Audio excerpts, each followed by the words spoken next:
morning, ladies and gentlemen. This is Paul Cunningham, Capricorn Control. The time is 3 minutes after 6 Eastern Daylight Time. We're coming up on T-minus 32 minutes, 21 seconds. Mark.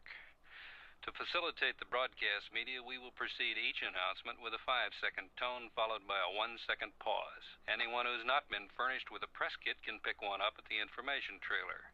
At the present time, all systems are go, all lights are green. To review the morning for you, at T-minus 8 hours, 5 minutes, Launch Complex 39 was cleared and we began to load liquid propellant into the launch vehicle. At T-minus 4 hours, 30 minutes, Colonel Charles Brubaker, the command pilot, Lieutenant Colonel Peter Willis, and Commander John Walker were awakened by Dr. Roger Burroughs, the flight surgeon. They were given a final physical examination and pronounced all fit. The crew then had a breakfast consisting of half a grapefruit, a 10-ounce steak, 12 ounces of orange juice, 2 eggs, and toast. The crew is now in the gantry access arm where they're preparing to enter the spacecraft. We're at T-minus 30 minutes and counting, and this is Capricorn Control. Morning, gentlemen. Morning, Horace. Are we late? Traffic was terrible. I see you're all in good spirits. Have they done the EDS test yet? They're almost completed.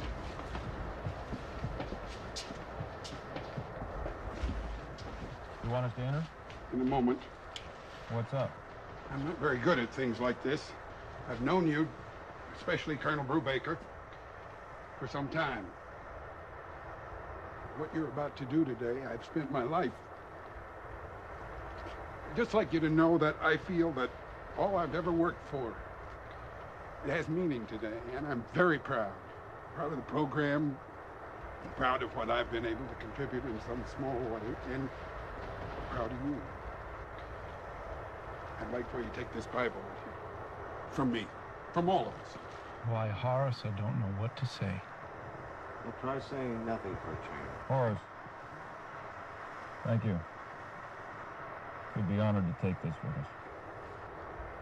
Well, gentlemen, let's go to Mars. This is Paul Cunningham, Capricorn Control. We're now at T-minus 21 minutes and counting. The wives of the flight crew are here at the gate, and we'll be flown back to Houston following launch. Good morning, Congressman Peaker. We've reserved 3 of the best seats for you and for General Enders, right next to the Vice President. Is he here yet? No, sir, he's due any moment. Asshole probably thinks they'll delay the launch for him. Someone should tell him this is not a bridge opening. I hope you and Mrs. Peaker will be very comfortable. The agency would like you to have these commemorative binoculars to help you watch the launch and to remember this day. Ah, it's very nice. Look at it. Have a date, Capricorn One emblem, and gold. Very nice, Horace. I'm glad you like them. We'll need another pair for my wife. I beg your pardon? Oh, don't make a fuss. That's all right. I said we'll need another pair for my wife. It's really not necessary. Here, Emily, take mine. I really won't need it. I really don't need it. Congressman Peaker, there's only a limited I'm amount. sorry, I didn't quite hear what you said. Would you mind repeating it, please? Oh, there's no problem. I'll get another pair right away. Very thoughtful. This is Capricorn Control. We're at T-minus 15 minutes and still counting. All systems are go. All lights are green. Mission Control has reported the spacecraft is now on full external power. The launch vehicle will transfer to full internal power in T-minus 50 seconds. Both Ascension and Canary tracking stations report clear reception. The prime recovery ship in the event of a terminated flight will be the USS Kitty Hawk, which is located 350 nautical miles south-southeast of Bermuda. This is Capricorn Control.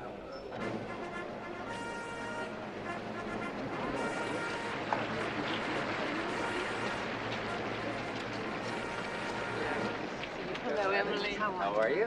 Phyllis? Hello, Hollis. Nice to see you. Glad to see you. Hollis, how are you? Very well, Mr. Vice President.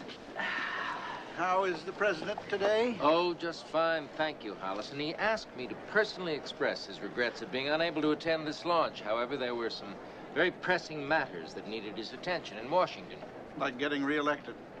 Mr. Vice President, I hope you and Mrs. Price will be very comfortable. The agency would like you to have these commemorative binoculars to help you watch the launch and to remember this day. Thank you. Thank you very much. Very nice. What is your name, son? Hughes, sir. Mark Hughes.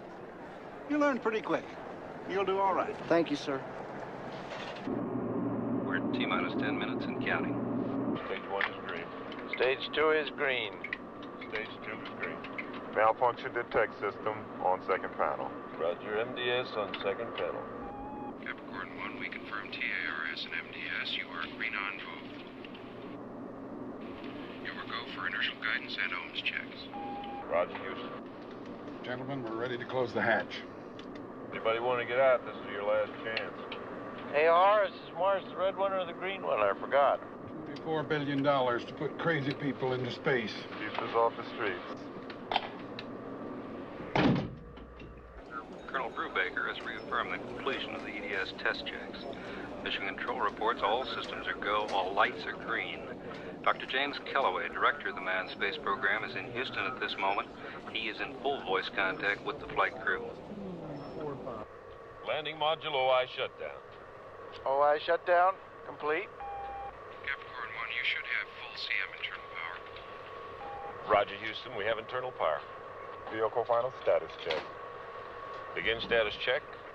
TLR pressure reading is 45.2. Roger, Houston. Roger, Capricorn. We copy. Crew, would you and your men please follow me? Hey, what the hell is this? There's no time to explain. Please follow me. Are you nuts? I said there's no time to explain. This is an emergency. Please follow me. Now!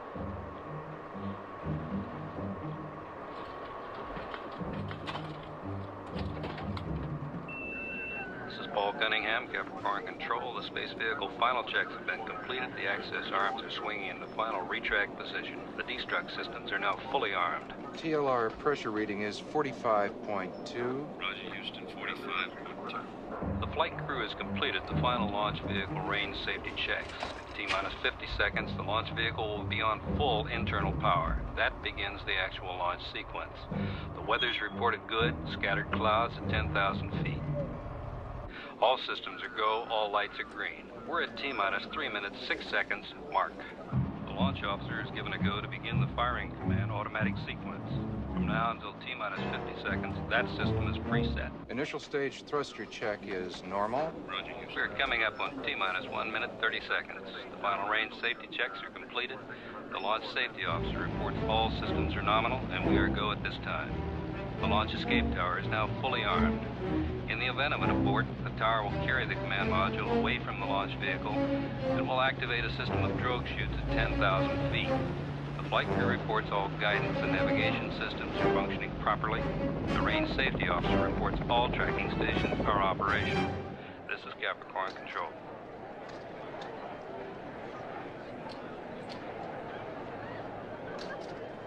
It's that big, tall, white thing over there. Can't miss it.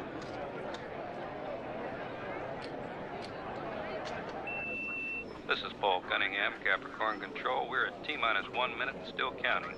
All systems are go, all lights are green. We should have launch vehicle power transfer right about now. Capricorn, give us your ALCS update. Roger, Houston, we read nominal ALCS. Roger, Capricorn. We copy. We're at T-minus 30 seconds. At the present time, all systems are go, all lights are green.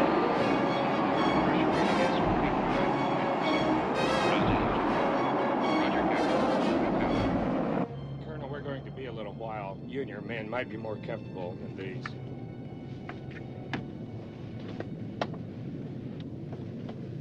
We are T-minus 18 seconds from liftoff.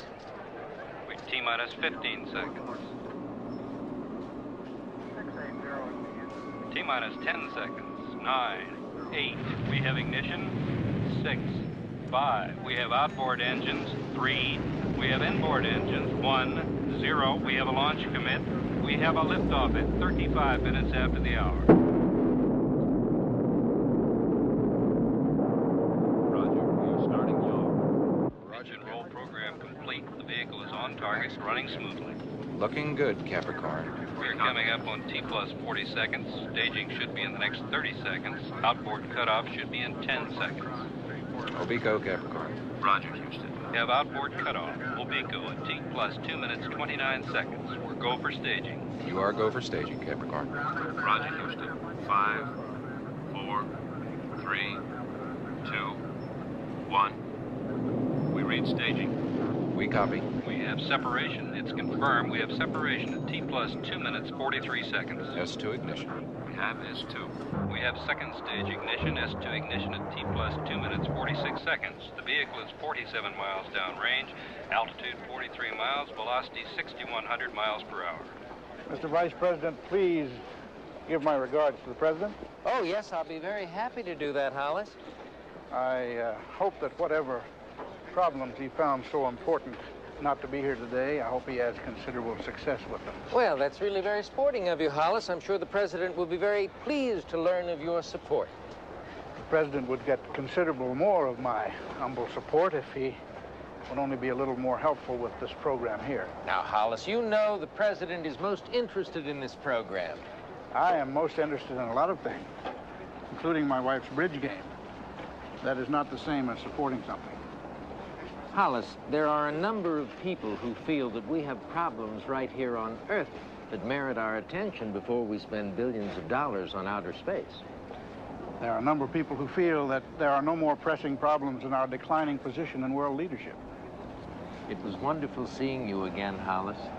The pleasure was all mine, Mr. Vice President. This is Paul Cunningham, Capricorn Control. We're at T plus 2 hours, 16 minutes into the flight.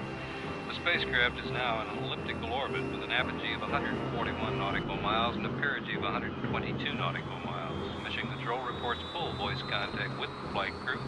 This is Capricorn Control. Welcome, Colonel Brubaker. Please come with us. I'm not going anywhere till somebody tells us what the hell's going on. Everything will be explained to you. Bullshit. I want to know right now. Colonel, I know this sounds strange. We are all working for the same thing. We are not your enemy.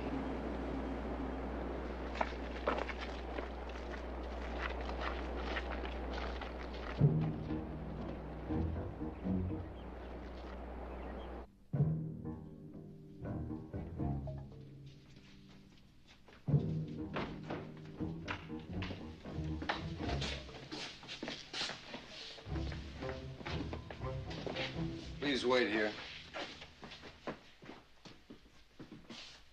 I suppose you're wondering why I called you all here.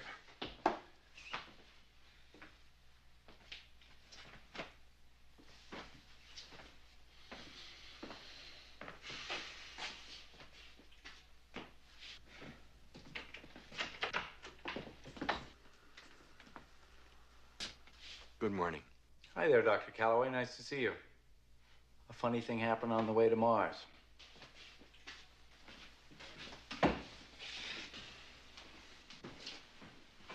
Well, why don't you all sit down?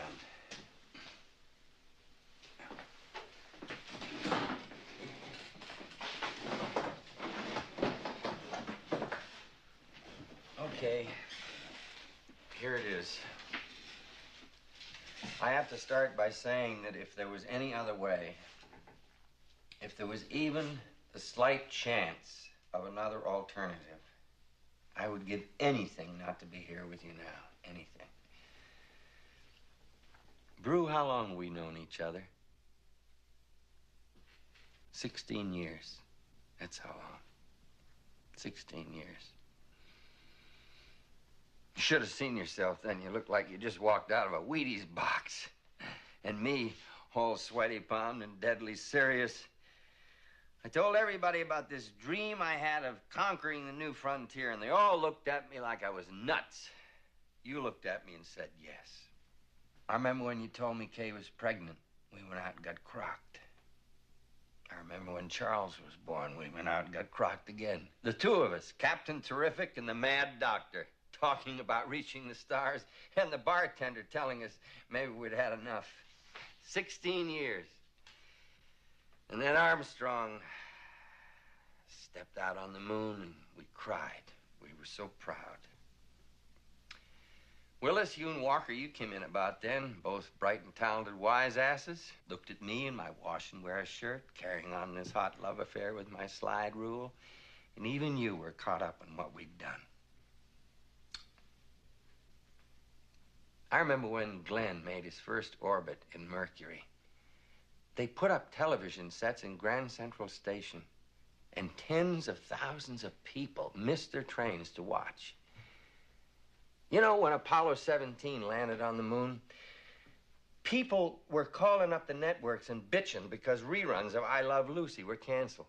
Reruns, for Christ's sake. I can understand if it was a new Lucy show. I mean, what the hell is a walk on the moon? But reruns. Oh, jeez. And then suddenly everybody started talking about how much everything cost. Was it really worth $20 billion to go to another planet? What about cancer? What about the slums? How much does it cost? How much does any dream cost, for Christ's sake? Since when is there an accountant for ideas? You know who was at the launch today? Not the president, the vice president, that's who. The vice president and his plump wife. President was busy. He's not busy. He's just a little bit scared. He sat there 2 months ago and put his feet up on Woodrow Wilson's desk. And he said, Jim, make it good. Congress is on my back. They're looking for a reason to cancel the program. We can't afford another screw-up. Make it good. You have my every good wish. His every good wish. I got his sanctimonious vice president. That's what I got. And so there we are. After all those hopes and all that dreaming, he sits there with those flags behind his chair and tells me we can't afford a screw-up. And guess what? We had a screw-up. A first-class, bona fide, made-in-America screw-up. The good people from Con Amalgamate delivered a life support system cheap enough so they could make a profit on the deal. Works out fine for everybody. Con Amalgamate makes money. We have our life support system. Everything's peachy. Except they made a little bit too much profit. We found out 2 months ago it won't work. You guys would all be dead in 3 weeks. It's as simple as that. So all I have to do is report that and scrub the mission. Congress has its excuse. The president still has his desk, and we have no more program. What's 16 years, your actual drop in the bucket? All right, that's the end of the speech. Now we're getting to what they call the moment of truth. Come with me. I want to show you something.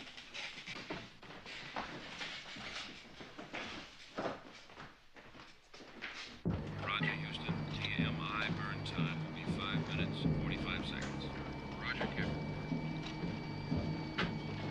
Delta V burn time, 3.3 seconds. There's a door here. I'm going to open it and walk into another area. If you follow me, you'll see a bit more. I'll answer some questions, and we're going to... Why don't you just follow me?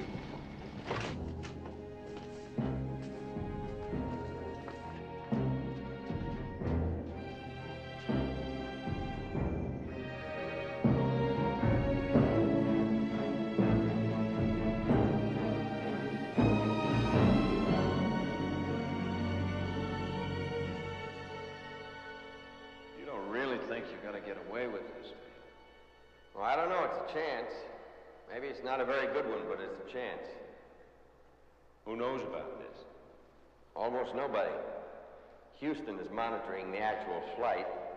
All the telemetry is coming from the command module, so are your voices and the medical data. We recorded everything from the practice simulations. They don't know. All we need from you is the actual television transmissions during the flight and the Mars landing. That's all. Just the television transmissions. That's all. Just the television transmissions. We inserted a change in the onboard computer so the spacecraft will land 200 miles off target when it returns to Earth. You'll be flown to an island near that point. From there, you'll be transferred to a helicopter. The helicopter will fly you to the space capsule, and you'll be put inside. It'll take the recovery forces a minimum of an hour and a half to reach the splashdown site. By then, you will be inside the capsule. When the prime recovery carrier arrives, they'll find you inside the capsule and take you out of the spacecraft. You thought of everything. I don't know. I hope so. Of course, you're sure we'll go along, right? No, I'm not. What if we say no? I don't know. Don't say no. When does Alan Funt come running in and tell us we're all on candid camera? Jesus, you think I like this? You think I really believe I'm standing here in this craziness telling you about patching in tape recordings and telemetry in an island 200 miles from the target zone. I don't know what the hell I'm doing either. I just care so goddamn much. I think it's worth it. I'm not even sure of that. I just think it. I think I'm gonna throw up. Well, that'll solve everything. What's this all gonna solve? It'll keep something alive that shouldn't die. Before you all begin to moralize, you take a look around. You look at what we've done and how much more we can do. You look at what we've meant to this country. Nobody gives a crap about anything anymore. People close their garages and triple lock their doors, they hide under the beds. They're even afraid to turn on their television sets for fear of what they might find out in the evening news. There's nothing more to believe in. Now, you want to blow this whole thing wide open? God knows what it might do to everybody. I'm sorry. I'm so goddamn sorry. I just don't know what else to do. I'm hanging on by my fingernails, just like everybody else. Go on. You want to be the ones who give everyone another reason to give up? Go on. This is really wonderful. But we go along with you and lie our asses off in the world of truth and ideals as protected. But we don't want to take part in some giant rip-off of yours, and somehow or other we're managing to ruin the country. You're pretty good, Jim. I'll give you that. No. You're twisting my words. Don't sell yourself short. Don't sell the program short. Don't oversell it. I'm not so sure that canceling a flight or cutting off appropriations means America folds up. It's not as simple as that, and you know it. I don't know it. Is the only way to keep something alive is to become everything I hate. I don't know if it's worth keeping it alive. Please, Brew, don't talk like that. What the hell's the matter with you? Please, Brew, don't talk like that. I don't think this is right. All the rest is bullshit. You have to help. What do you mean I have to? You have to help. Well, what if I don't? Please, don't put me in a corner. You're crazy. You know that? You know that? You're crazy. You've got us in the middle of this nut house and you don't want to be put in a corner? Your families. What about our families? Please, you have to help. What about our families? You have to help. Shit, this thing is out of my hands. You think it's all a couple of loony scientists. It's not. It's bigger. There are people out there, forces out there, who have a lot to lose. They're grown-ups. It's gotten too big. It's in the hands of grown-ups. What about our families? They're flying back from the Cape to Houston. They're all together on the plane. No, you're not serious. Brew, don't make me. You son of a bitch, tell me! They're on the plane together, goddammit! You want it in writing? There's a device. It's on the plane, too. There's some people, if I don't give them the all-clear signal, they'll explode it. Don't you understand? It doesn't have to be like this. You have to help. It's gotten out of control. It's too big. You wouldn't. Tell me you wouldn't.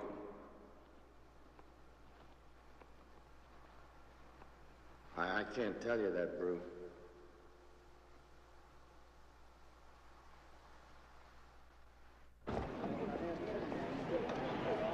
This coffee is horrible.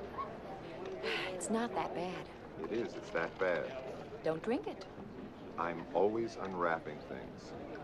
I wake up and take the cellophane off the drinking glass. The soap's in a Holiday Inn wrapper. Even the toilet has a paper band on it with a nice little note from the hotel saying they put the band on the toilet for my protection. I'm always afraid that if I stay in bed too long, the maid's going to walk in the room and put a paper band around me and the bedspread. I don't mind. You wait. After a while, you won't know what city you're in. I defy anyone to tell me the difference between the Holiday Inn in Houston and the Holiday Inn in Cincinnati. The rooms are the same. The music in the elevators is the same. Even the ladies with too much makeup in the coffee shop are the same. You never know where you are until after breakfast when you read the paper. I don't mind it. Well, I don't mind it that much either. It's just that I would like it all to be with someone I care for. Someone I could share it with. Bullshit. You're so damn cynical. I'm not cynical. It's just that your act could use a little polish. What do you mean by that? Well, Liz Haller, for starters. It was the California primary. I believe you used the one about both of you being witnesses to the unfolding of history. You have to admit that's a little better than soap wrappers. You think all I want to do is jump you? Yes. It would know sincerity if it ran over you. Not if you were driving it. I'm glad I'm not like you. I have better legs. Okay, I give up. Don't give up so easily. Just change your approach. What approach would you like? How about something like, I would like to jump you. Think that would work? Stands a better chance than wanting to share a meaningful life together. I would like to jump you. Go jump yourself.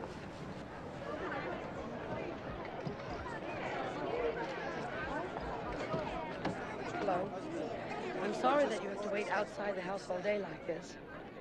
There's not much that I can say except that I'm very excited and proud. Everything seems to be going smoothly. Dr. Kellaway called to say that Drew and the crew were in excellent spirits. How has all this disrupted your family routine? Terrific question. Shove it. Well, the children will continue to go to school and we'll try to maintain a normal existence. I suppose that's all that I have to say. Thank you all for coming. I just came out to say hello and go back inside now. Thank you. Goodbye.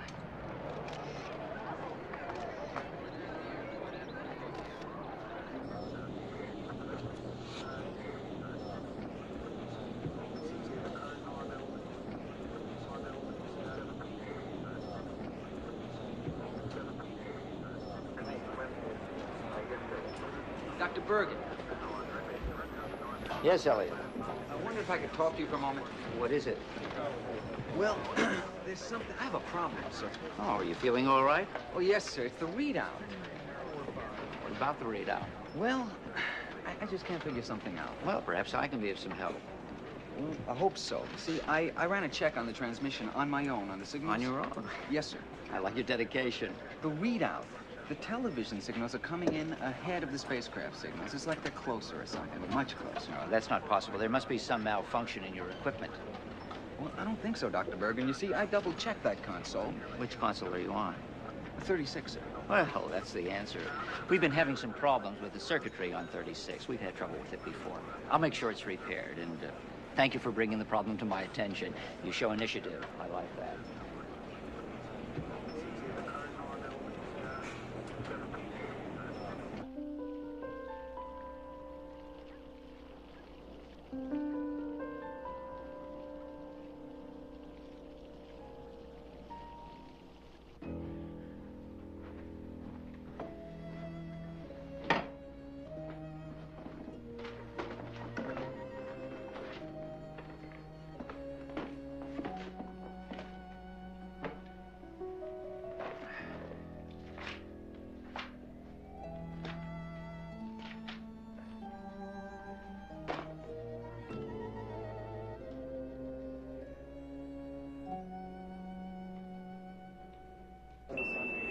This is Paul Cunningham, Capricorn Control. We are T plus 131 days, 4 hours, 15 minutes into the flight, 5 minutes from landing. The wives of the flight crew arrived at Mission Control at 2:31 Eastern Daylight Time.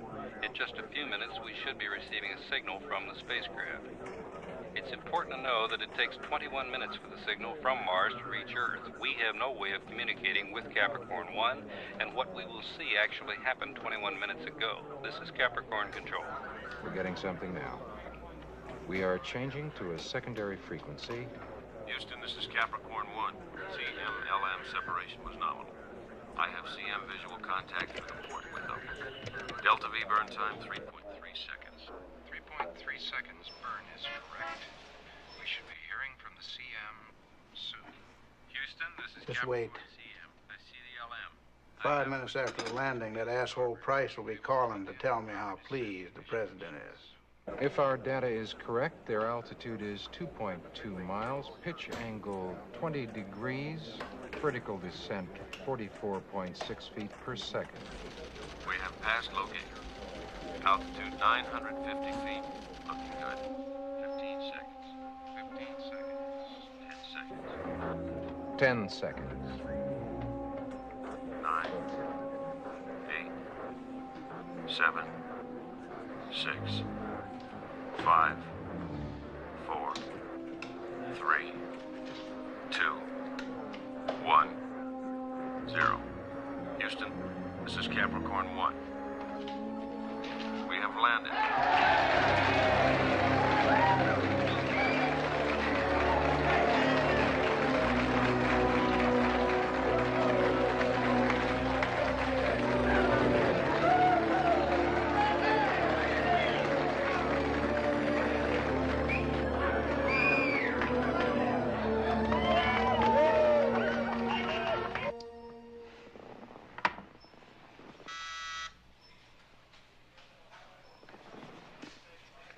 Yes?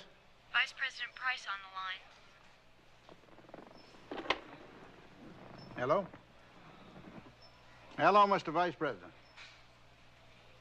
Yes, it's wonderful, isn't it? Proud moment for all Americans.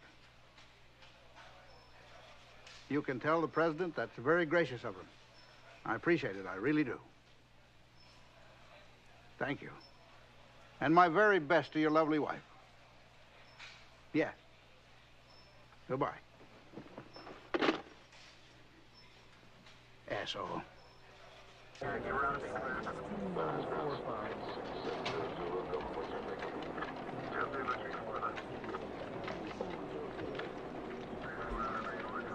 Dr. Kellaway, I wonder if I could speak to you for a moment. Certainly, Elliot. What seems to be the problem?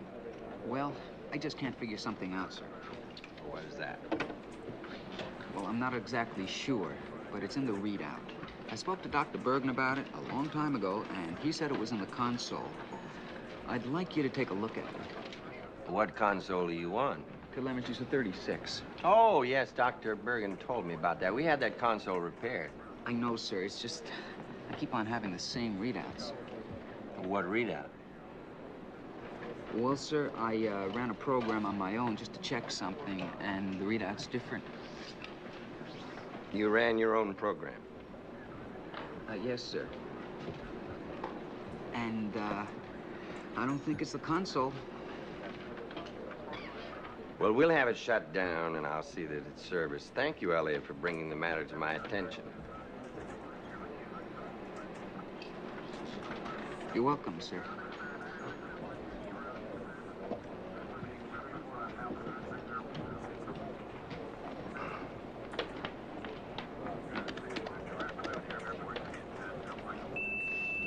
Paul Cunningham, Capricorn Control. The flight director advises that the LM crew has been given a go for the first EVA on the Martian surface. Because the time delay would make a conversation impossible, the crew has taken a pre-recorded message from the President of the United States along with them. This is Capricorn Control.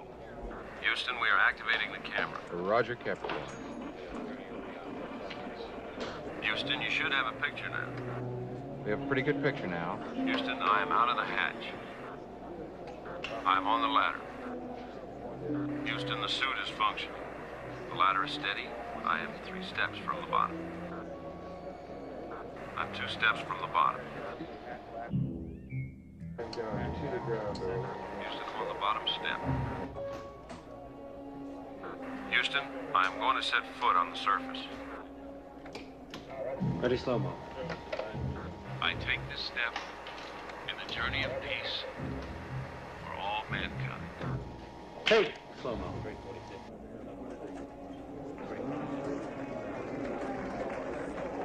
Houston, I am on the surface. Roger, Capricorn. We copy. I'm starting to walk now. Houston, the surface is solid. Visibility is good. I'm walking toward the camera. The footing is solid. The surface seems powdery. I'm picking up the camera now. I have the camera. The picture will get shaky for a while. The footing is good. Houston, I am setting the camera down now. The rocks seem very porous. Houston, I am outside the hatch. Houston, I am on the ladder. Ready, slow-mo. Houston, I'm stepping onto the surface. Take slow-mo.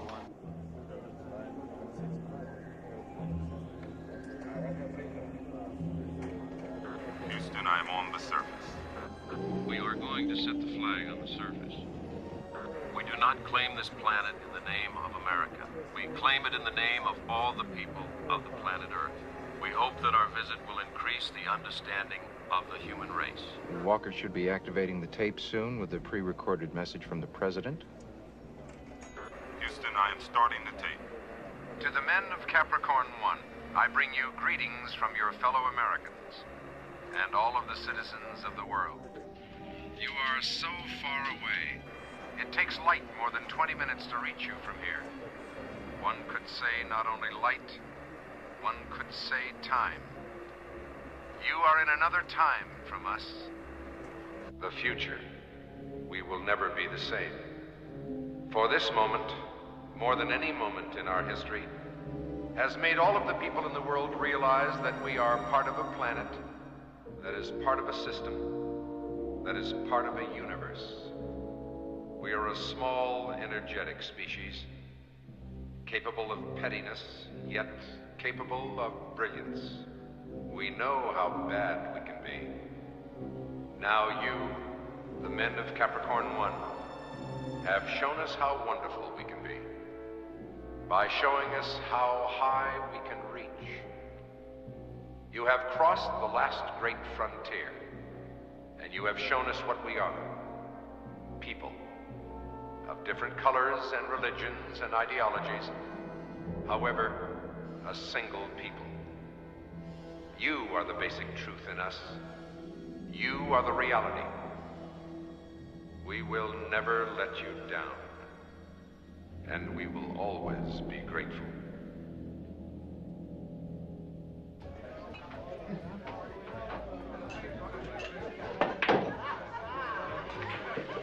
I have decided after careful deliberation and painful soul searching to give you an opportunity to win your $50 back. I don't feel like playing.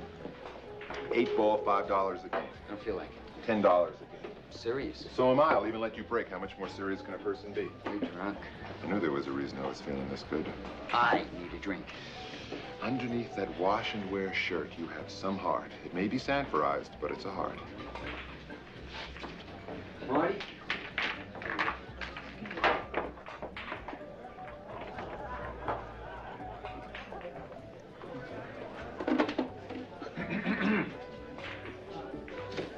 You said I break. I must have been drunk.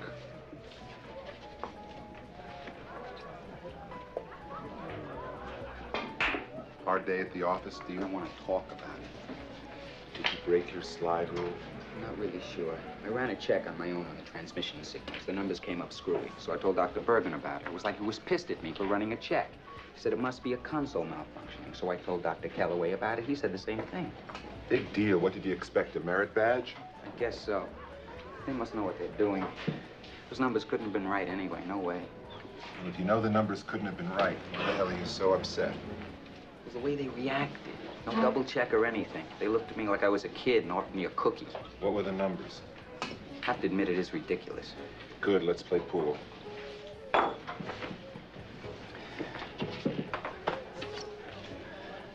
Those signals couldn't have come from 300 miles. Which signals? The television transmissions. I think I just sobered up. Would you tell me what you just told me again? Hey, Caulfield. Telephone.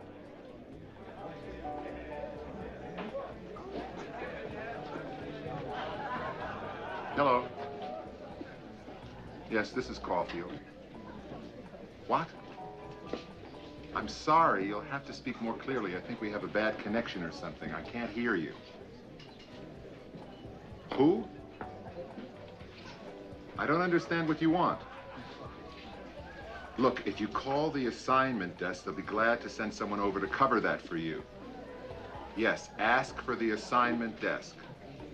Assignment, that's right. You're welcome.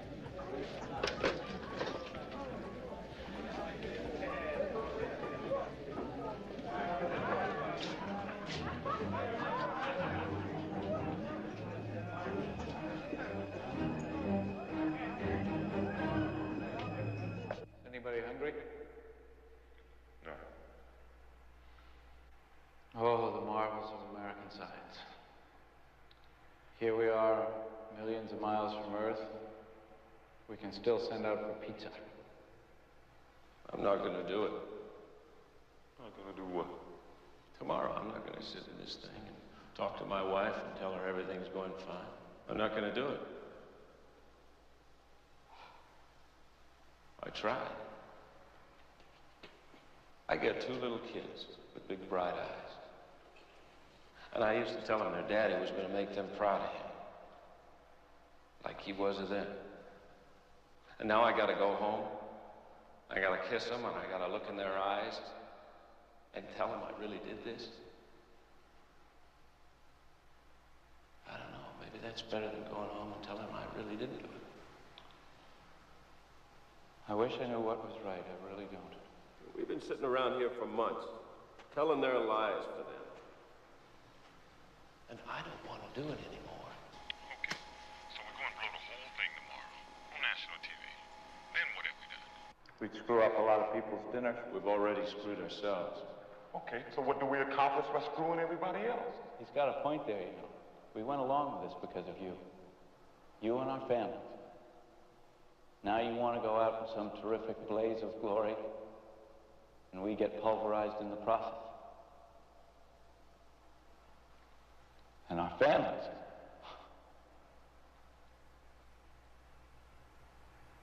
What about our families? I know.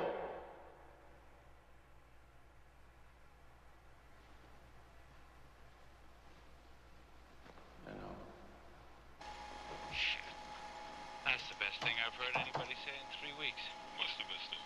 Shit. I just don't think I can do it. Get me Dr. Calloway. Why all of a sudden are we standing up for the bad guys and you're on the side of truth and justice? We may have a problem with Brubaker tomorrow. I wish I had the words. Damn, the words. These people, they're capable of anything. And we got our families out there. Now we're in this thing, and I think we're in too deep to stop now. No one of us is going to decide. It's got to be all of us. Operator, I'm trying a number now for over an hour and it's busy. Would you kindly check to see if it's out of order? I know you don't do that. Yes, it's an emergency. Thank you. 873-3657. No, 3657, Mr. Elliot Witter.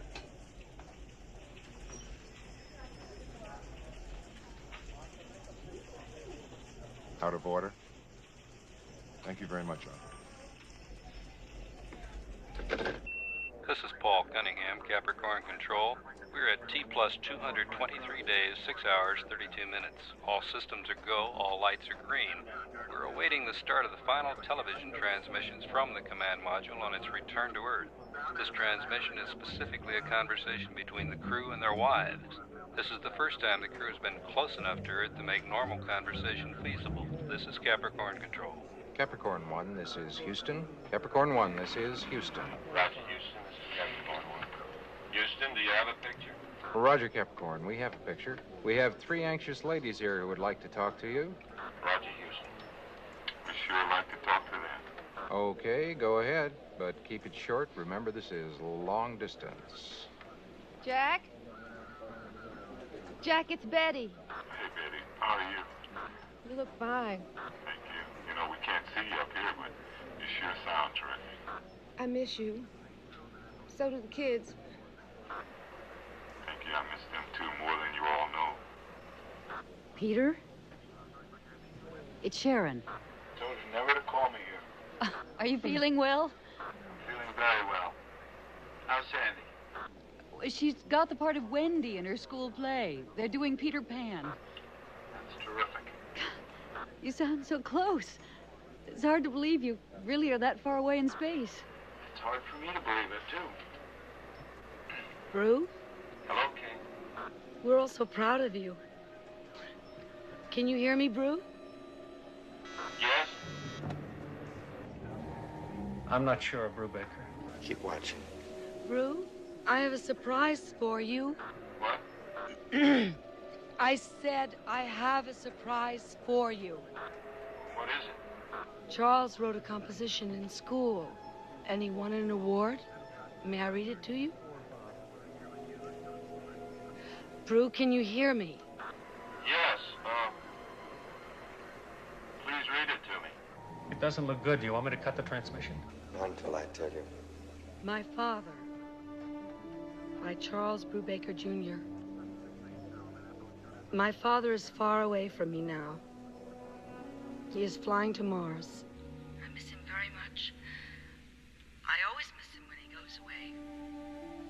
I'm not sad, though. I used to be sad when he went away.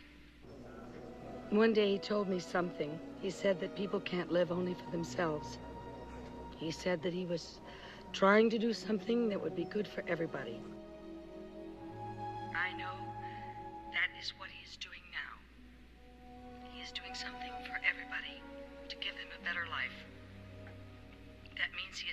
something for me, too.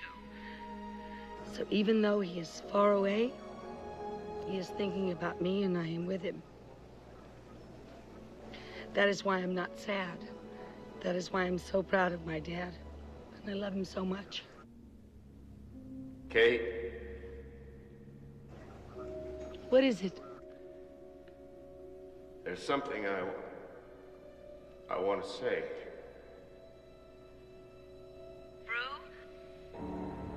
What is it?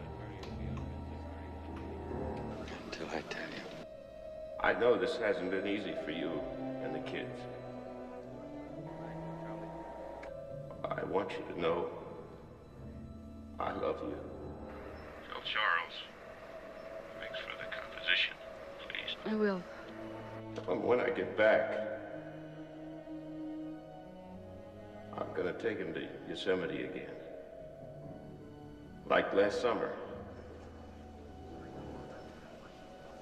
I will. And I want you to know that I love you. Very much. Time's up, gentlemen. Roger. The next time we see you, you'll be on the way home. Roger. Well done, Capricorn.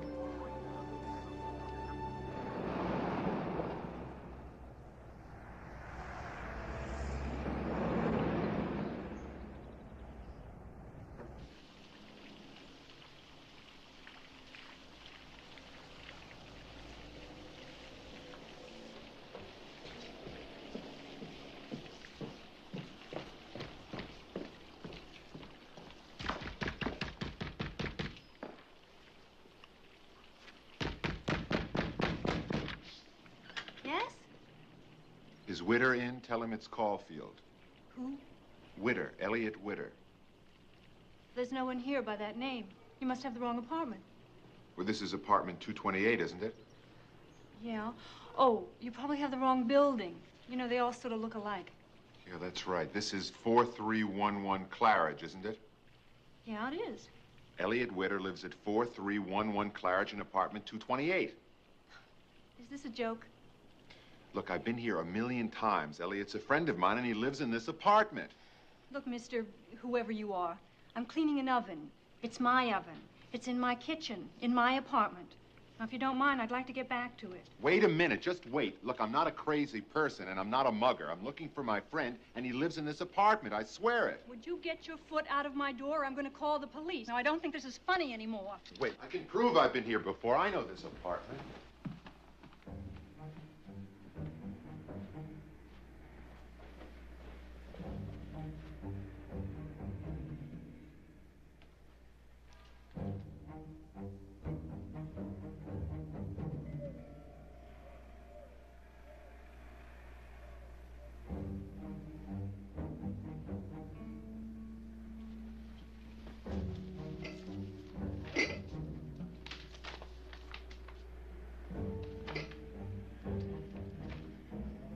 Now, will you get out of here, or do I have to call the police?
Paul Cunningham, Capricorn Control. We are 259 days, 14 hours, 12 minutes into the flight. All systems are nominal. All lights are green. The prime recovery ship, the USS Oriskany, is in position. An on-target landing should result in a recovery time of 18 minutes from splashdown and the opening of the hatch. After the crew delivers its speech on the Oriskany deck and is welcomed aboard by Captain Earl Moore, they'll be taken below deck for a medical debriefing. Tonight at 8 o'clock Pacific Daylight Time, the crew will attend a victory banquet topped by a special dessert, a 40-foot red cake depicting the Martian surface. We are 23 minutes, 12 seconds from the beginning of the reentry phase. This is Capricorn Control. We have a chopper waiting on the island to take you to the spacecraft when it splashes down. It'll take the Oriskany about an hour and a half to reach you, so there won't be any rush. All lights are green. Roger. All green. Separation thruster checklist. Separation thruster checklist. Outboard thrusters. Outboard thrusters armed. Inboard thrusters. Inboard thrusters. How are we doing? You might have a slight problem, sir. What is it? They're a little bit off target. How far off?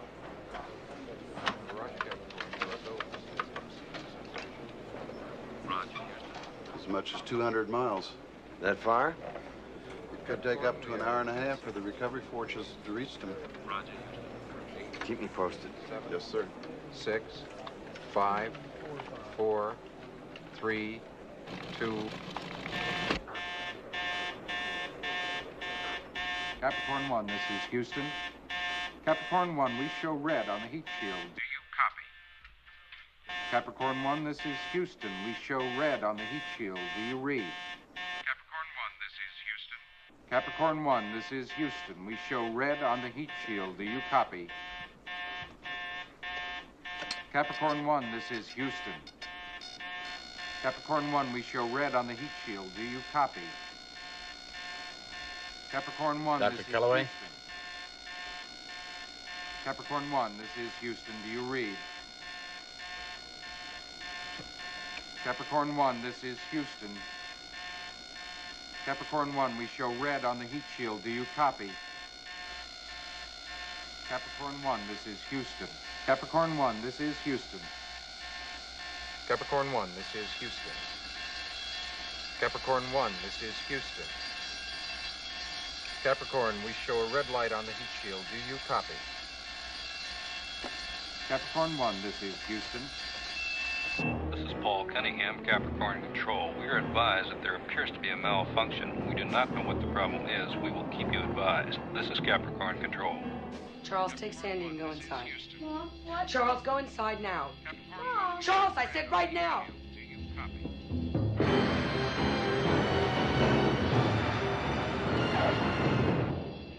Capricorn One, this is Houston.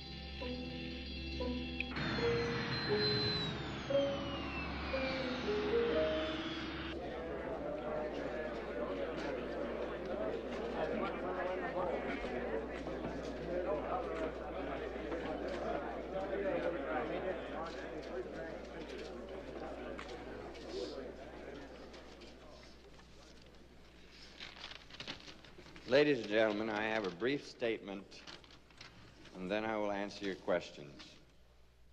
It must have been re-entry. Something went wrong during re-entry. Why haven't they told us anything? They don't want us to know what went wrong. What went wrong? Where the hell is Calloway? Where the hell are we? At T plus 259 days, 15 hours, 11 minutes in the flight of Capricorn 1, which is 2 minutes, 18 seconds after interface, the heat shield warning light on the mission control monitoring panel turned red. We are dead. What? We're dead. Shit, I was such a terrific guy. We tried to establish radio contact with the spacecraft, and we were unsuccessful. It landed off course. Why haven't they said anything to us? And if it never landed, either the heat shield separated or the chutes never opened. Either way, we are dead. The heat shield evidently separated from the command module, and as you know, the heat shield is the only protection the module has against the heat buildup on re-entering the Earth's atmosphere. The spacecraft disintegrated within 12 seconds after the loss of the heat shield. Right now, Calloway is making a speech about what brave, wonderful guys we were. I cannot adequately describe how we feel. These men were an integral part of a family here in the program. Anybody ever sees us again and the whole thing falls apart. Simple as that. They can't afford to have us around. That is the end of my statement. Have you spoken to the families? Yes. I don't know how we have a lot of choice in this matter. I say we get the hell out of here. Anybody disagree?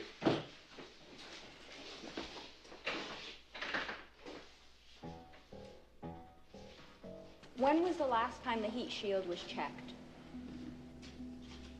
All during the re-entry phase, there were a series of status checks. All of them gave us every indication the shield was in place.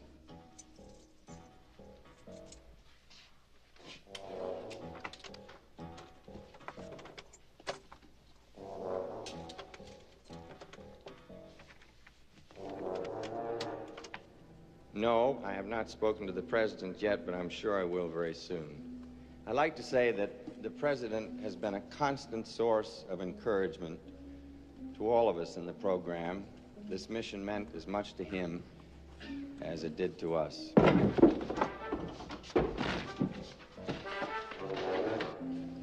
You think this will end the manned space program?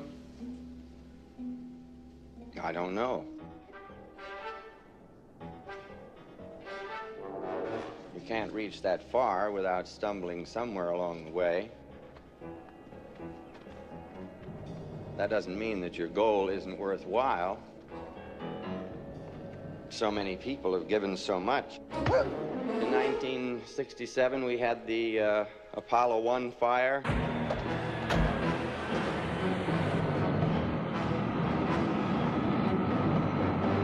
But we didn't just give up, even though we were crushed.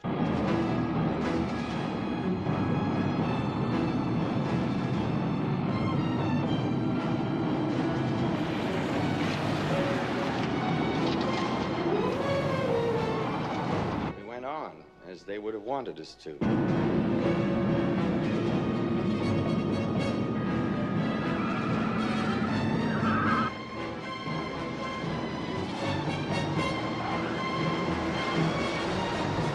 These three remarkable men have given their lives in an effort to widen the horizons of their species. They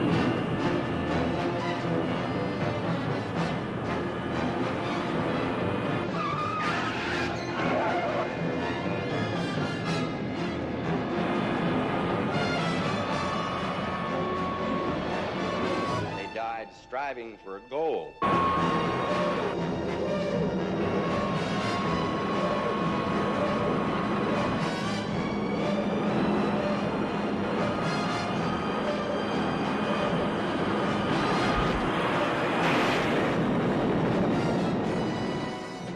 Tell me.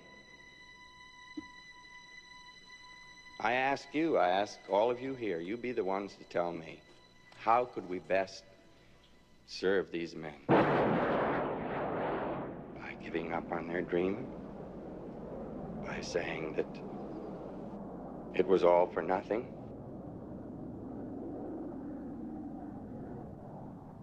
You give me the answer. That was the left gear we lost.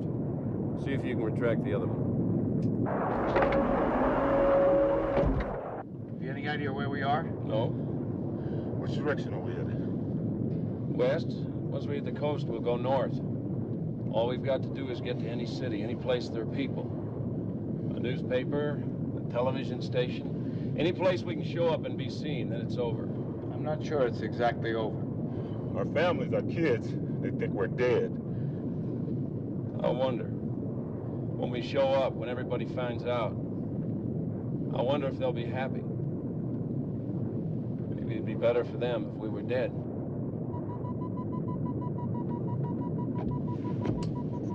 Oh, Christ. Fuel, there's no goddamn fuel. told you never to take a trip without checking the tank. What about reserve? Or unreserved. That's straight. I'll start to circle, see if you can find a level area. There. Over there, beyond those cliffs. Are you sure you know how to land this thing? Full flaps.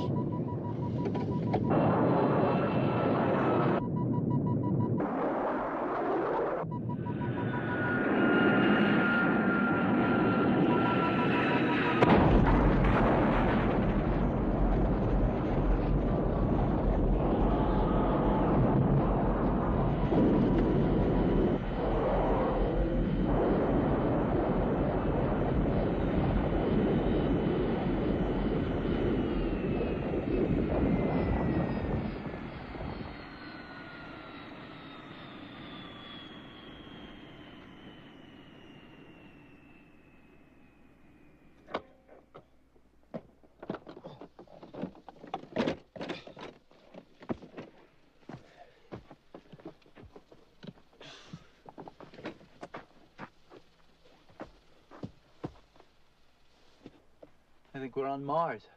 We got about 20 minutes head start on him. It's not gonna be hard to spot this plane from the air. We got two choices.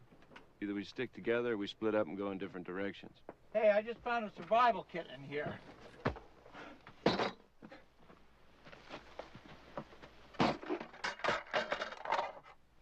can of water each. Flare each. John, you take the flint. Peter and I'll split up the matches. Anybody want the gun? I'd shoot my foot. I'd shoot his foot.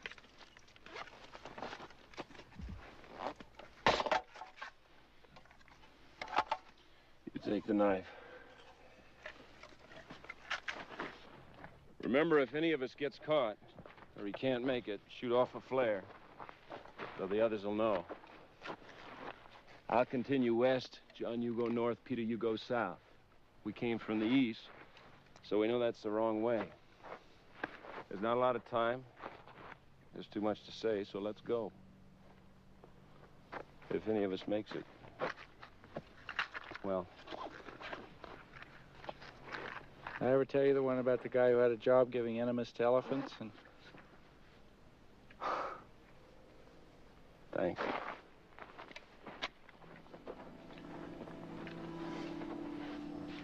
You ever hear it? You can tell me about it when we get home.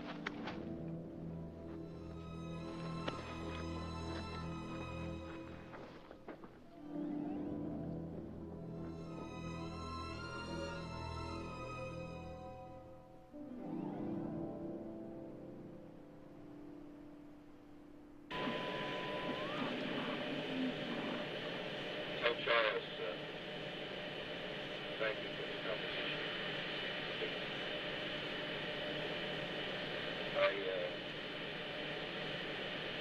Well, tell him when I get back, I want to take you to the Yosemite again. Like last summer.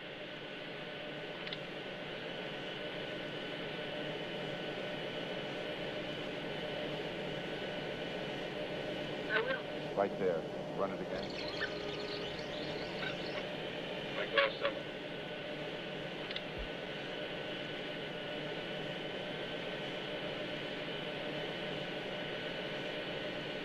I will. Look, sir. Look, sir. Mr. Knox, sir. Let's do tricks with bricks and blocks, sir. Let's do tricks with chicks and clocks, sir. Blocks. Look, blocks. Right. There are the blocks, and those are the... Clocks. Right. First, I'll make a quick trick brick stack. Then I'll make a quick trick block stack. You can make a quick trick chick stack. You can make a quick trick clock stack. Chicks. And? Clocks. And here's a new trick, Mr. Knox. Socks on chicks and chicks on fox. Fox on clocks, on bricks and blocks. bricks and blocks on Fox and Box.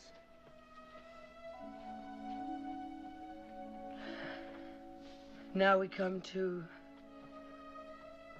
ticks and talks, sir. Try to say this, Mr. Knox, sir. Clocks. Clocks on fixed tick.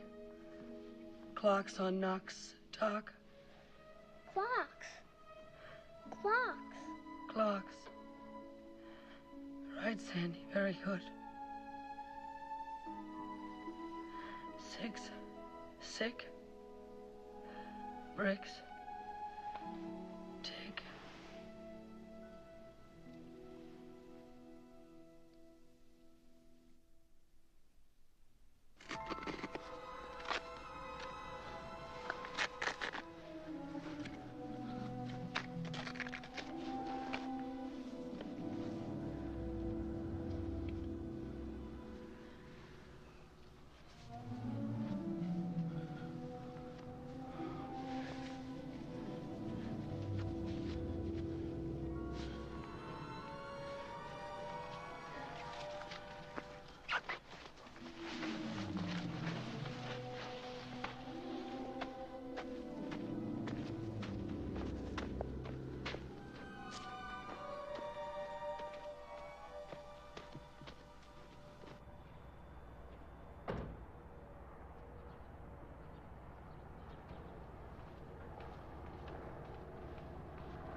Yes? I'd like to see Mrs. Brubaker. My name is Caulfield. Miss Brubaker isn't seeing anyone at the moment. I telephoned this morning. I believe I'm expected. What was that name again? Caulfield, Robert Caulfield. Oh, yes. Miss Brubaker is expecting you. She's out on the patio. It's right through there. Thank you.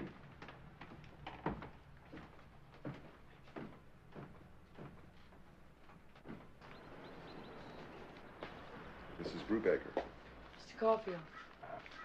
Sit down, please.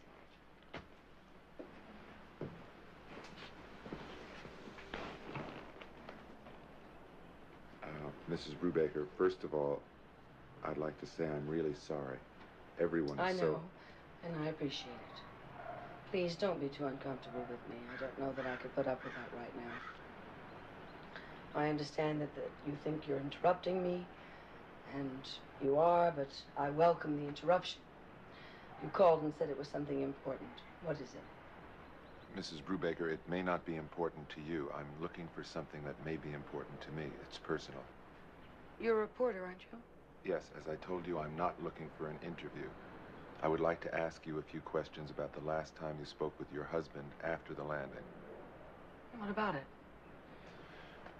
Well, this may sound strange, Mrs. Brubaker. Please don't be upset with me.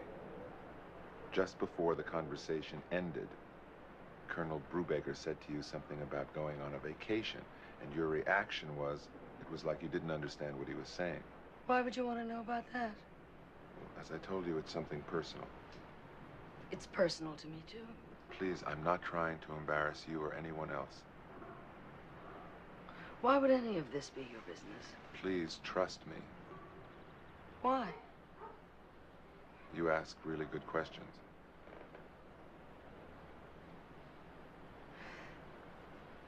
Well, it's all so silly. It wasn't anything that dramatic. Brew just forgot something, that's all. I don't see the purpose in broadcasting that my husband made a mistake about a vacation when he had so many other things to think about. No, I'm not looking for anything to broadcast. What are you looking for? It has to do with a friend of mine. Is there something I should know? If there was anything, I would tell you. Well, it's nothing. Bruce said that he wanted to go back to Yosemite like last year. Last year we went to Flat Rock, not Yosemite. I don't think there's any cosmic significance in that. Mrs. Brubaker, I truly thank you. I'm sure you had better things to do than put up with a bunch of stupid questions. No, I didn't. Have I been any help to you at all? I don't know. May I call you again sometime? Yes.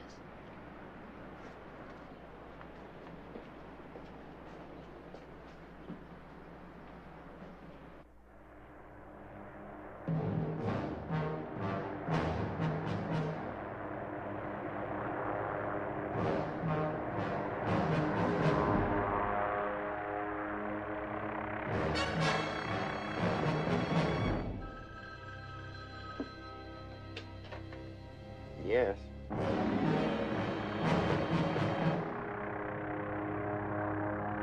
There's no one inside? Are you sure?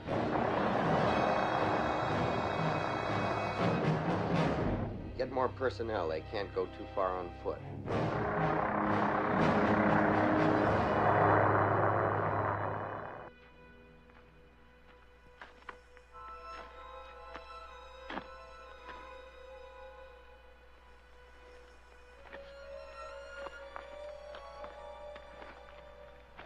Piece of cake.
Charles, cut it out. You know you're bothering her. I know you're bothering her, and she knows you're bothering her. If you want to stay in the pool, cut it out.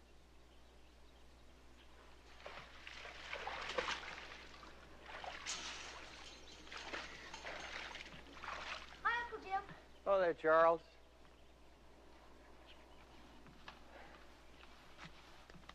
Hello, Fanny. Jim? You look just fine. Thank you. Can I offer you something to drink? No, thank you. How are the children? Fine. Charles is strong. He's very much to himself, but he's strong. Sandy doesn't know. There's going to be a memorial service on Tuesday, right here in Houston. The president will be here. He's going to speak. It's nice. Will I get a folded flag? I would like you to be there. Please. I know how difficult everything is for you just now. I feel like Jack the Ripper even asking you. It's just that it would be good for everyone if you could go with me to the service. It's a horrible way to die. Oh, absolutely not. When the heat shield separated, it was over in less than 5 seconds. I know that sounds grisly. You just have to know that he never suffered. He died doing what he wanted to do. Something he felt was important enough to die for. I know. I don't think it was important enough for him to die for. I'm sorry. I'm so sorry. I have no right to intrude on you like this. I'll call you tomorrow.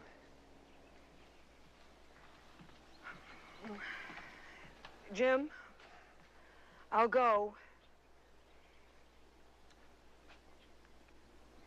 You're a very special woman. He was a very special man. Thank you.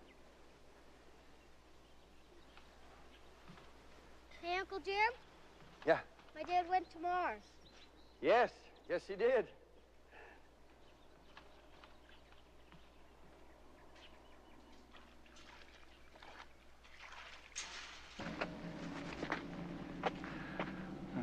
I'm dehydrated. Dehydrated. Sign. Manual says, look for signs. Water. Manual says, signs for water.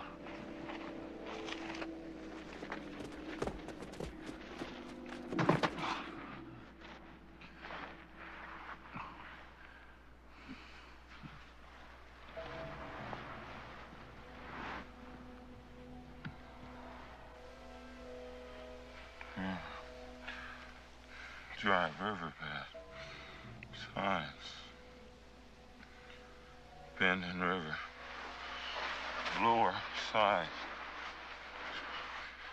Bending river.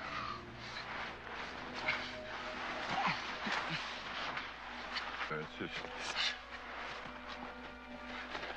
water.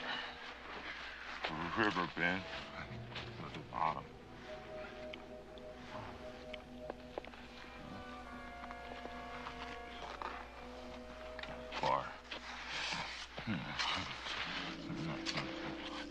Hydrate. Water.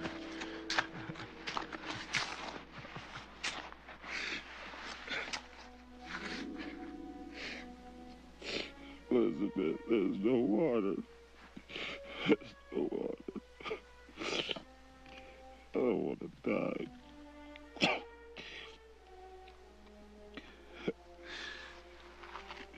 Elizabeth.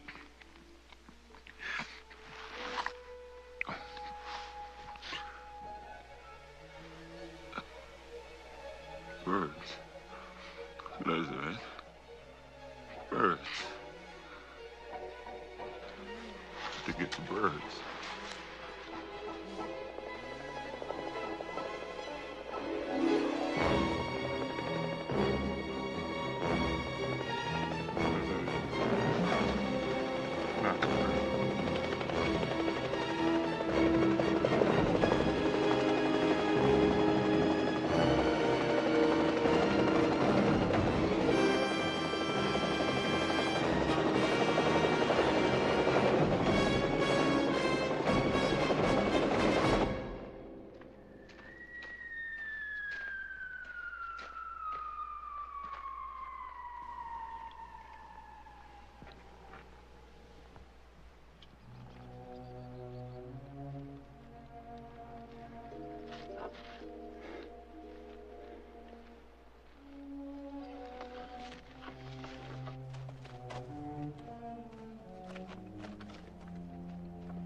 Yes. He was alone? Which direction was he heading from the airplane?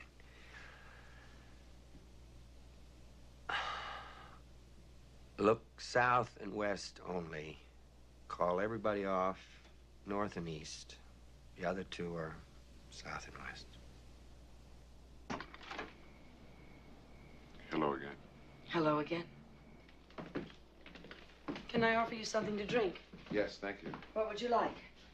Some scotch straight, please. You haven't found what you're looking for. You're embarrassed about bothering me again. However, there were one or two questions more you'd like to ask me. It's something personal, and you won't bother me anymore. I haven't found what I'm looking for. I feel embarrassed about bothering you again. However, there are one or two more questions I'd like to ask you. Something personal, and I won't bother you anymore. You're up to something. You want my help, and you won't tell me what it is. Why? You're a very smart lady, you know that. Yes? I drink too much. I get in trouble a lot because I talk too much. Sometimes I have an imagination that's a bit too vivid. Something's wrong, and I don't know what it is. Believe me, I would never do anything to harm you or your husband. I swear I wouldn't. What are you after? I'm taking a terrible risk telling you this. You may throw me out of here, and I do not want to be thrown out. I don't think your husband is the kind of man who makes mistakes, no matter how far away he may be. I think he was trying to tell you something. What? What did you do at Flat Rock?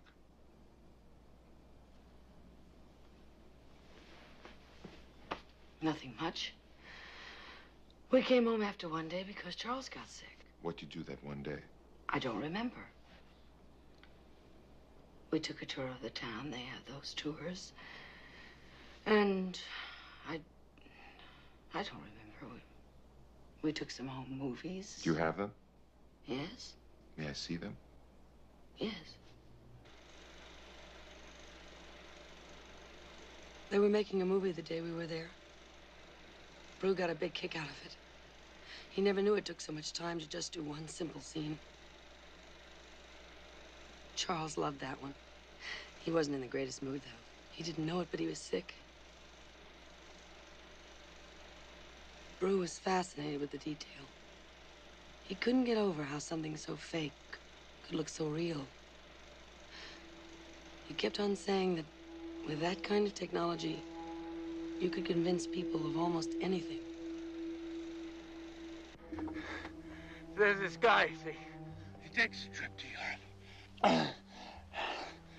It's his first vacation in a long time. He sees the sights, you know.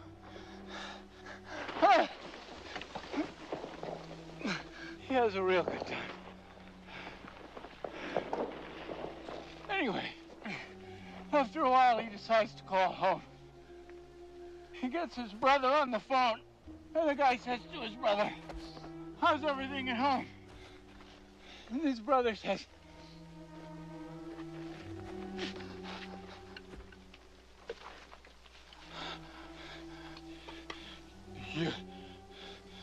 Your cat died.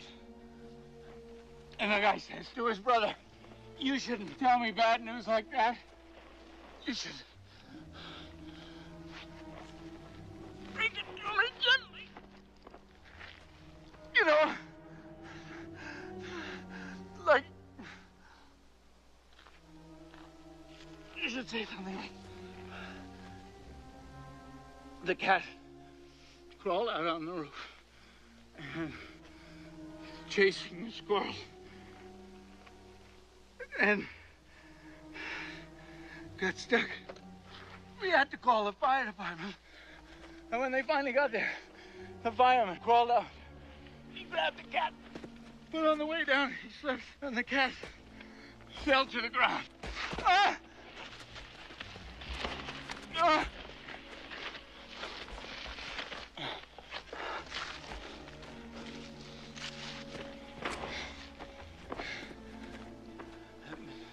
They had to take the cat to the vet. They tried to save the cat. They even operated on the cat. But it was too late. They couldn't save the cat. That's how you should break bad news like that.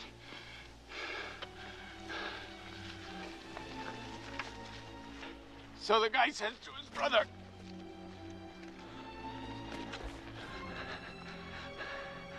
How's Mom? And the brother says...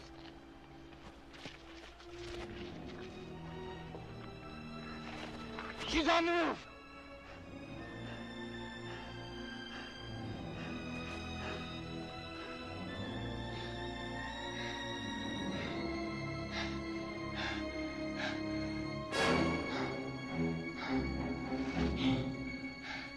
Got it. She's on the roof.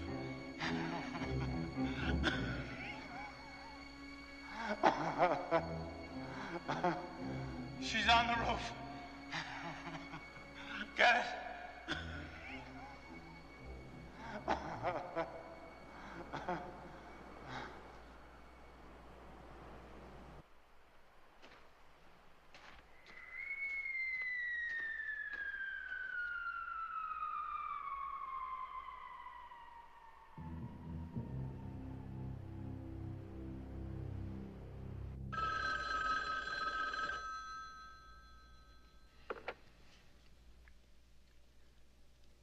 Yes. Which one? What direction was he going? Brubaker is going west. Put everybody west.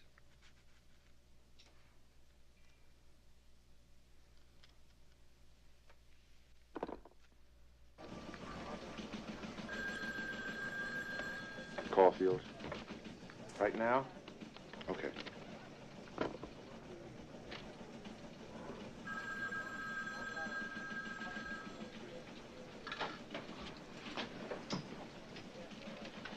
How nice of you to join us here. Listen, I think I got something. You need a dermatologist? Don't tell me, I'll get it. George Raft, right? Where the hell have you been? I have to talk to you. I think I'm on to something. It could be your actual ball game. I mean it. Golly gee, Scoop, that sounds very interesting. Something's wrong. Something big. They know I'm onto it, and they try to kill me. Who's they? I can't tell you. Why not? You wouldn't believe me. You don't think so? Okay, listen to me. I got a tip from a friend, a good friend. Then he disappeared. He disappeared?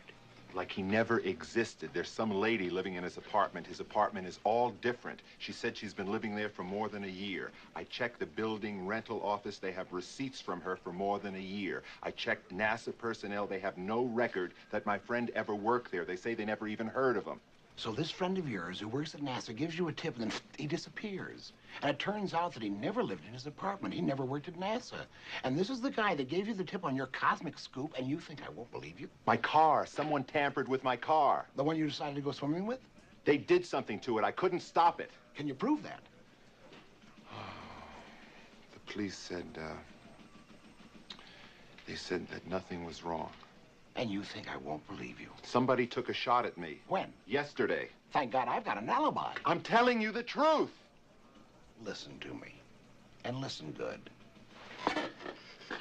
I don't like you, Caulfield. You're ambitious. You think the way to get ahead is to come up with the scoop of the century. Woodward and Bernstein were good reporters. That's how they did it. Not by telling me they've located Patty Hearst 3 times like you did. Or that brilliant piece of investigative journalism you pulled off by finding an eyewitness to the second gunman in the Kennedy assassination. The small fact that the man had been in a mental institution at the time never deterred you, not Scoop Caulfield. Well, most reporters are like me. They are plotters. They spend a lot of their time checking little things, like facts. They cover mundane stories like wars and trials and hearings. You never seem to have enough time in your busy schedule to stoop so low as to cover a story. You occupy your time with tips from people who never existed, driving your car into water and then claiming it wasn't your fault, getting shot at by unseen gunmen. Now, I really hate to interrupt your meteoric career with something so plebeian as a legitimate story. However, a trainload of propane gas had the bad taste to derail near Galveston, and there's a whole town that just might blow up. So it would be just really peachy of you if you would join your film crew that's waiting for you on the plane at this very moment while we speak. That was some speech. I thought so. I cannot go to Galveston right now. I don't think I heard you. Look, when a reporter reporter tells his assignment editor that he thinks he may be onto something that could be really big, the assignment editor's supposed to say, "You got 48 hours, kids, and you better come up with something good, or it's gonna be your neck." That's what he's supposed to say. I saw it in a movie. Get your ass on that plane. I can't. I have to follow this. And you can't tell me what this earth-shattering story is? It sounds too crazy. If I told you, I'd be in more trouble. You're not crazy. I'm crazy. I'm crazy for listening, and I'm crazy for saying what I'm about to say. I'll give you 24 hours to come up with something, not 48. I saw the movie too. It was 24.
Freeze!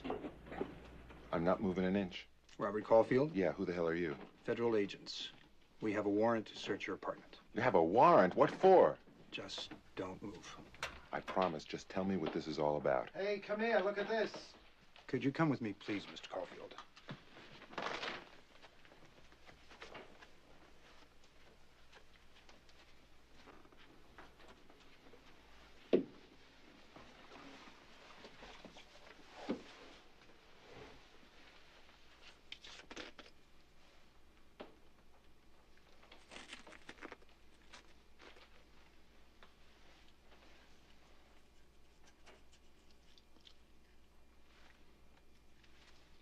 Mr. Caulfield, I'm sorry.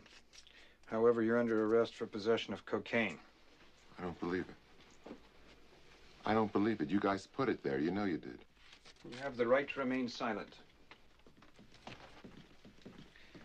You have the right to an attorney. I don't believe it. You put it there. Anything you say may be held against you in a court of law.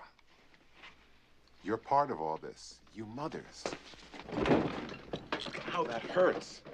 You don't have to put handcuffs on me. Please, Mr. Caulfield, these are serious charges against you. Don't add to them by resisting arrest. I don't believe... That hurts. I don't believe this.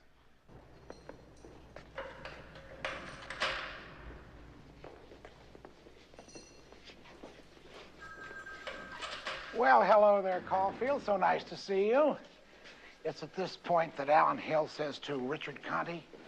Jimmy Stewart. Oh, yeah, Jimmy Stewart, thank you. Look, Scoop, I can't keep bailing you out of trouble. The front office is on my neck. I don't know how much longer I can keep them off, right? Right. Wrong. I got you out of there so as not to embarrass the network. I mean, you are a schmuck. I can't trust you to cover a fire. You'd probably fall down and get burned. You probably would be the cause of it. A company car. You're fired. Oh, I love how that sounds. I love that so much, I'm going to say it again. You're fired. You're through. Oh, I love it. It's not what it looks like, really. Frankly, Scarlett, I don't give a damn. You see, I told you. You tell me about the lonely plight of a dedicated journalist, I tell you to stuff it. You tell me about a meaningful relationship, I tell you to stuff it. You tell me you're in trouble, you're out on bail, you just got fired, I tell you I'll be right over. My head hurts. You look awful. Thank you very much. You're quite welcome. Did you find out what I asked?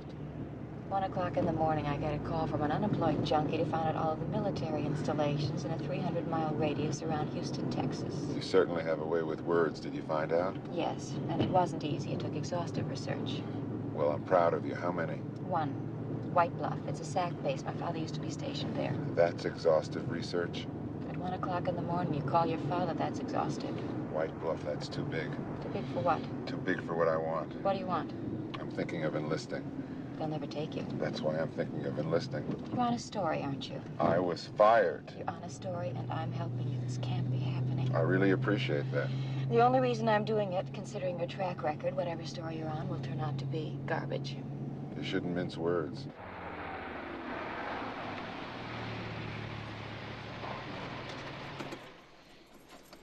I'll fix you some coffee, then you can jump me. There's no other one besides White Bluff? No. Except one abandoned base they used for training during World War II. Jackson. There's nothing there now. Don't you want to jump me? Of course I do. Where's Jackson? About 300 miles directly west. I think I'm going to get angry with you. You have any money on you? You want me to pay you? How much? About 100. Why don't I just leave it on the dresser in the morning? Give it to me now. In advance? That's the height of conceit. Please, and your car keys. You're really being terrific. Why? You're not as obnoxious when you're helpless. Thank you very much. You're quite welcome. Also, Liz Haller said you were super. Well, when I get back, we'll jump each other. Maybe. I'll get arrested again. It's a deal.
You in charge here?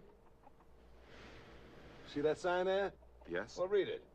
I did. Out loud. A&A Crop Dusting Service. You want to know who I am?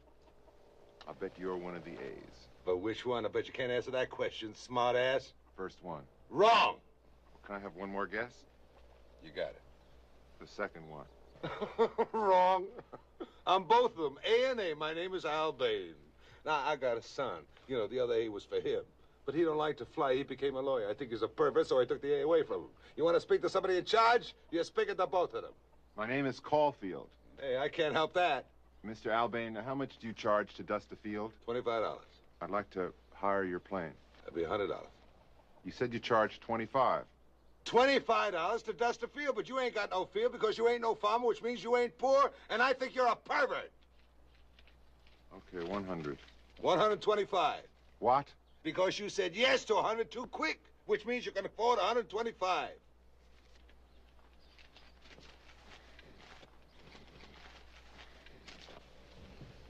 And where do you want to go, smartass? I'm not sure. I'm looking for someone who's lost.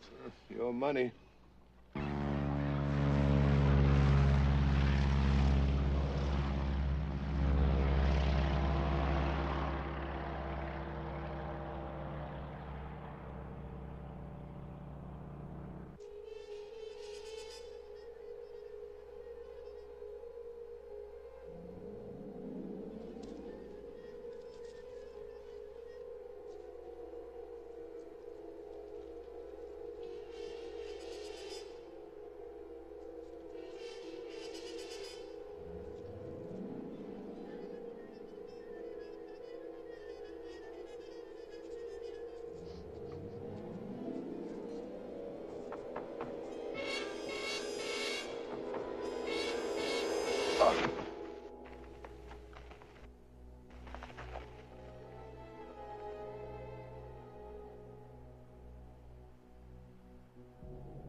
Put your goddamn head down so I can see.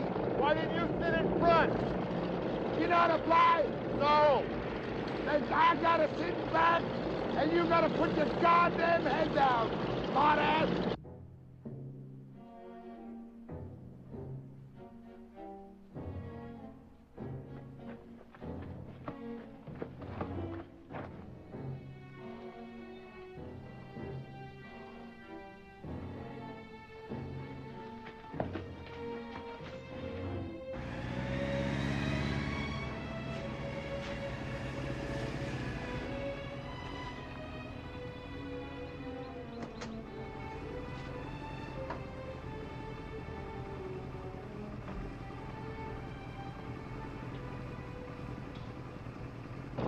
What the hell is your friend doing out here? He's lost.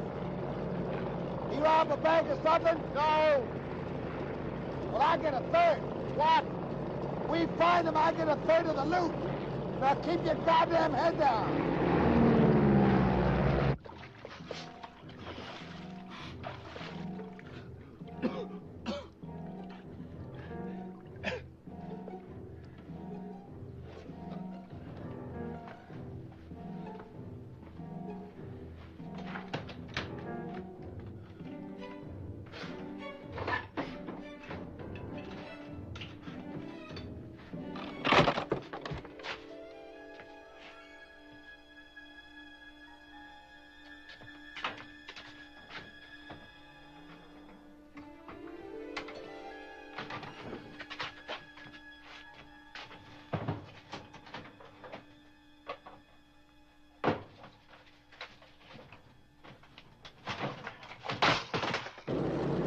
Think we should go in another direction? Hey. What? Over there. Where? Helicopters. I seen them fly around here last couple of days. Let's follow them. I would if I could see him.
They're going down over there.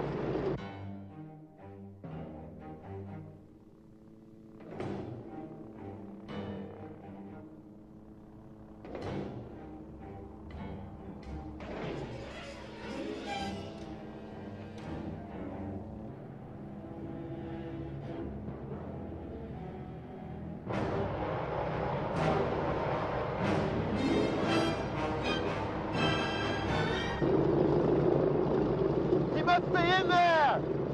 Let's go down. They got guns, Sonny. You said you wanted a third of the loot. Half. Okay, half.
Goddamn head down!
and gentlemen, Mrs. Brubaker, Mrs. Willis, Mrs. Walker, my fellow Americans, I come here today to talk of unfinished hopes and of unfulfilled dreams.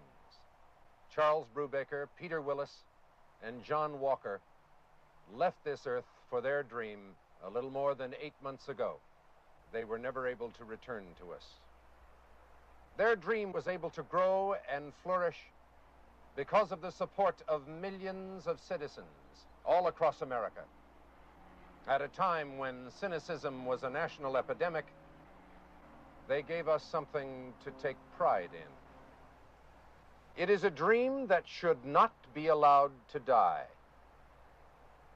A nation is built on the spirit of its people. The test of greatness of any nation is how that nation pulls together in a time of crisis. The only limits on what we can achieve are the limits we place on our hopes. These three men reminded us of the limitlessness of our hopes. There was a moment these past few days when we were all one people. We were all hoping. We were all a little bit taller, a little bit prouder. We were all feeling the same fears and the same exhilaration. These three men brought us together. We knew together that there are no goals we cannot reach if we just reach for them together. There is no adequate way in which we can express our gratitude to the men themselves because they are no longer among us. However, we can serve their memory, what they stood for.